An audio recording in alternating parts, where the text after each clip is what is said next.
Ladies and gentlemen, we are at the Hungarian Military Museum of Budapest, and I have a very special artifact in my hands, which I think you will be interested in. That's an original Lorenz cartridge, back from the middle of the 19th century. This is quite rare because you usually don't find these things because they were fired, used in battle or for practice, or they were damaged and they were probably destroyed because they are made of paper. But this one is completely intact, which means it's in 100% perfect condition.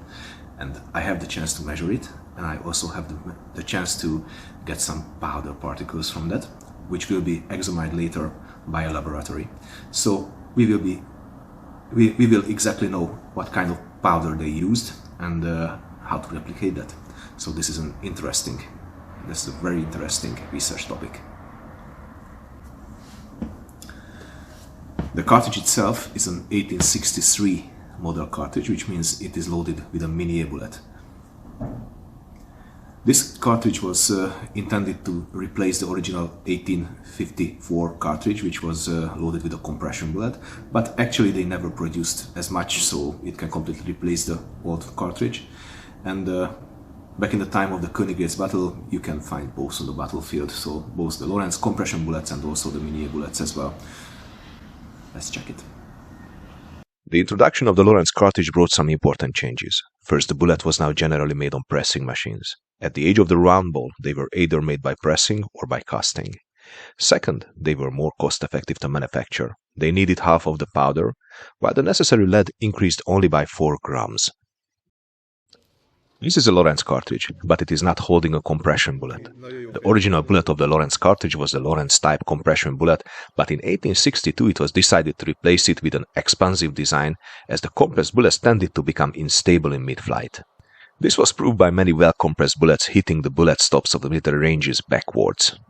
The new bullet entered service on March 12, 1863. It was designed by Captain Philip von Podewils of the Royal Army of Bayern, and these bullets were following the French idea. They had a cavity in the base.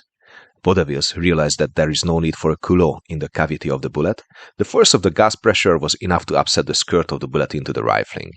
This bullet had been already in service in the Royal Army of Bayern since 1857 with good results.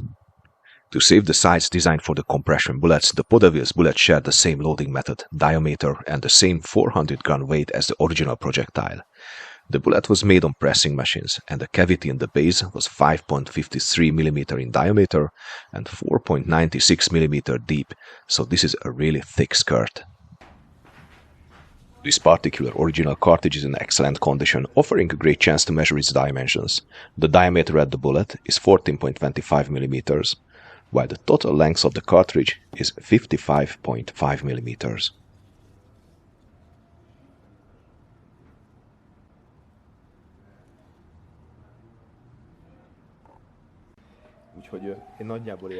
The weight of the cartridge is 482 grains, and the part dipped in molten tallow is around 30 mm.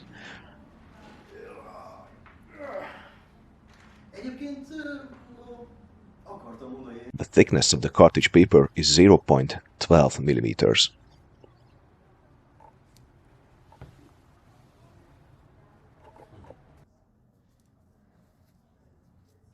Let's see if we can understand more about the powder inside.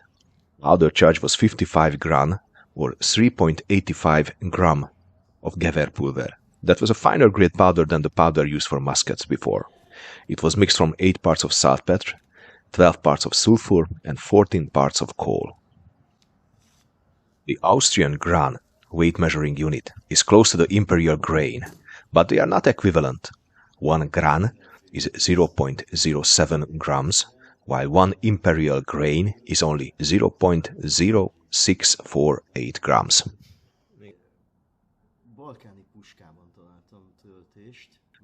Let's measure some of the powder particles. Az volt, ugye? Igen, és tudod, annak is szóródott ki lőpora. Még a resműhelyben. És azt is meggyújtottuk, és gyönyörűen elszikrázott.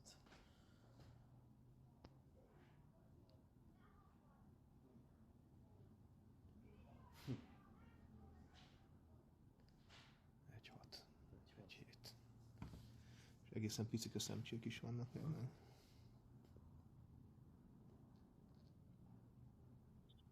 They all seem to be between 0.8 and 1.6 millimeters. Here are some images made by digital microscope so we can compare the original powder with modern powders. The grain size is quite close to the grain size of the Swiss No. 3 2FG black powder, but the original powder is much more polished. This means that as the powder particles burn on their surfaces, the original powder would still generate less gas compared to the Swiss 2FG. This is why it is not always possible to find a replacement powder for original propellants for accurate ballistics reconstructions. There were 3 types of Lorenz cartridges, all with outer diameter of 13.9 mm. According to the cartridge making instructions of 1863, the cartridge for infantry and Jaeger rifles had a total length of 67.9 mm. The cartridge for the gendarmerie rifles held only 45 grams of powder, and its height was only 61.4 mm. The pistol cartridge was the shortest, with only 25 grams of powder and a length of 51.5 mm. So the cartridge that I was able to measure is actually a pistol cartridge. The construction of the Lorenz cartridge follows the French model. The outer cylinder trapezoid sides are 96 by 133 and 48 mm. The inner cylinder is 122 by 70 by 79 mm. The powder cylinder is a square with 48 mm sides. The paper of the powder cylinder is a bit thicker than the other sheets.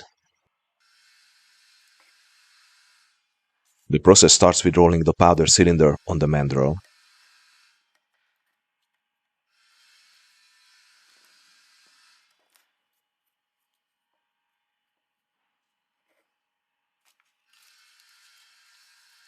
Now comes the inner cylinder.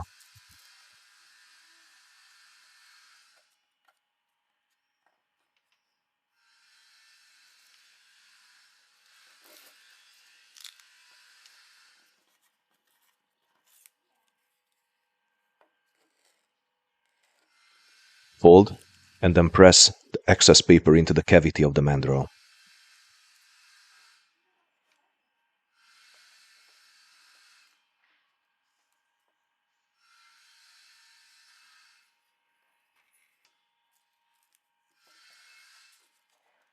Now comes the outer cylinder.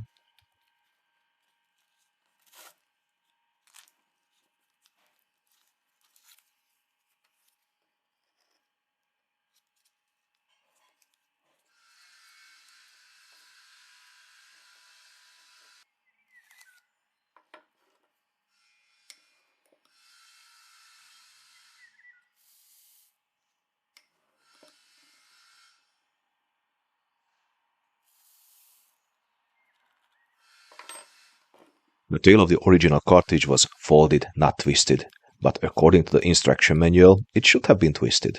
So I guess both methods are perfect.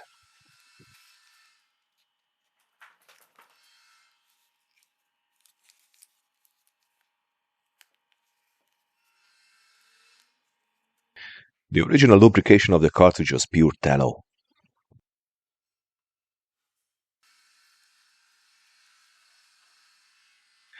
And this is my final result, and the size is identical to the ones described by the instructions for the infantry and Jaeger rifles.